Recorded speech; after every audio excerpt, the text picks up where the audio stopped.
नित्यानन्दकरी वराभयकरी सौन्दर्यरत्नाकरी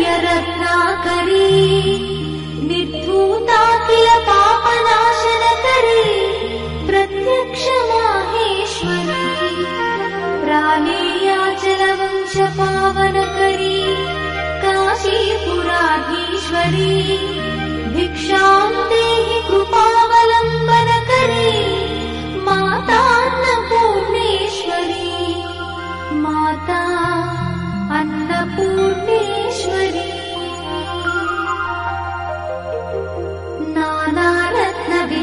नानारत्नविचित्रभूषणकरी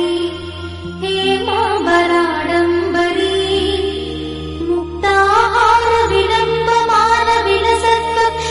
मुक्ताहारविलम्बमानविलसत्कक्षोजकुम्भाकरी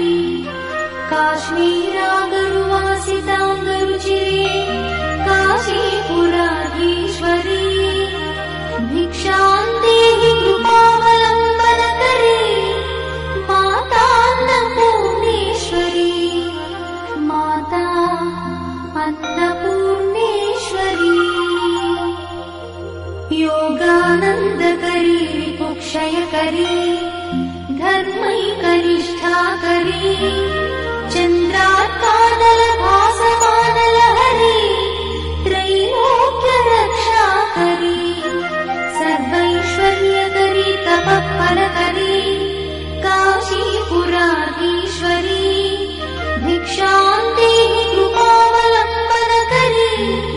मातान्नपूर्णेश्वरी माता अन्नपूर्णेश्वरी कैलासाचलकन्दरालयकरी गौरी उमाशङ्करी कौमारी निगमार्थगोचरकरी ओङ्कारबीजाक्षरी मोक्षद्वारकवाटपाटनकरी काशीपुराधीश्वरी भिक्षां देहि कृपावलम्बनकरी मातान्नपूर्णेश्वरी माता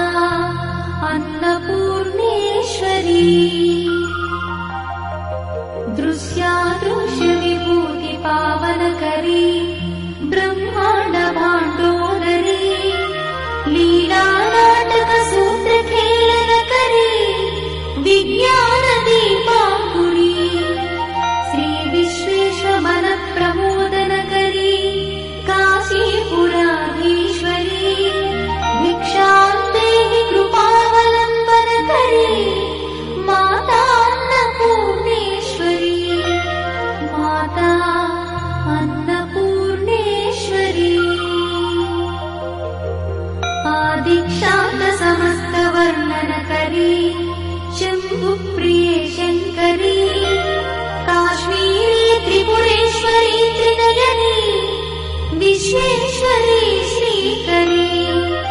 स्वर्गद्वारकवाटपाटनकरी काशीपुराधीश्वरी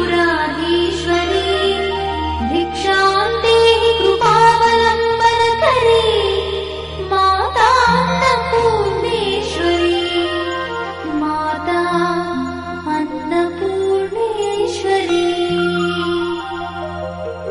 उर्वी सर्वजयेश्वरी जयकरी माता कृपासागरी नारी नीलसमानकुन्तलधरी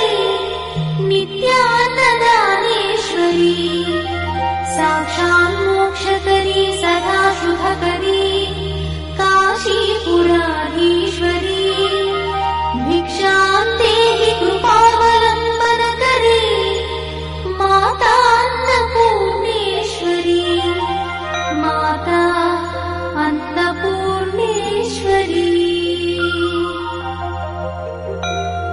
देवी सर्वविचित्ररत्नरचिता दाक्षायणी सुन्दरी वामा स्वादुपयोधरा प्रियकरी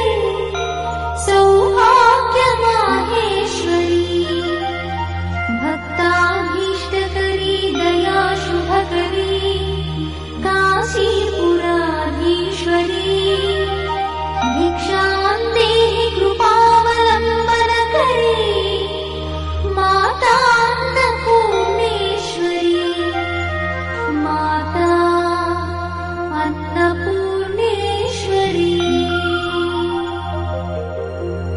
चन्द्रार्कानलकोटिकोटिसदृश चन्द्रांशुबिम्बाधरी चन्द्रार्काग्निसमानकुण्डलधरी चन्द्रार्कवर्णेश्वरी माला पुस्तकपाशशाङ्कुशधरी काशीपुराधीश्वरी भिक्षां देहि कृपावलम्बनकरी माता अन्नपूर्णेश्वरी माता अन्नपूर्णेश्वरी क्षत्रत्राणकरी सदा शिवकरी माता कृपासागरी साक्षान्मोक्षकरी सदा शिवकरी विश्वेश्वरी श्रीधरी दक्षाक्रन्दकरी निरामयकरी काशीपुराधीश्वरी